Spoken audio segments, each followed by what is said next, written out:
Саламатсыздар ма, құрметті көрермендер? Егер осы хабарды толық білгіңіз келсе, бейне астындағы лайк және подписаться таңбаларын басып, біздің арнамызға жазылуды ұмытпаңыз. Шомылу маусымы басталғалы бері елімізде 19 бала суға кеткен.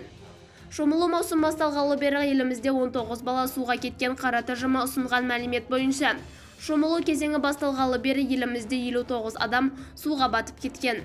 Оның 19-ы бала. Суға батқандардың көбі 3 өңірде тіркелген деп хабарлайды Закон КЗ. Қара тжм баспасөз қызметінің мәліметінше, шомылу кезеңі басталғаннан бері су айдындарында 49 адам, оның ішінде 16 бала құтқарылды.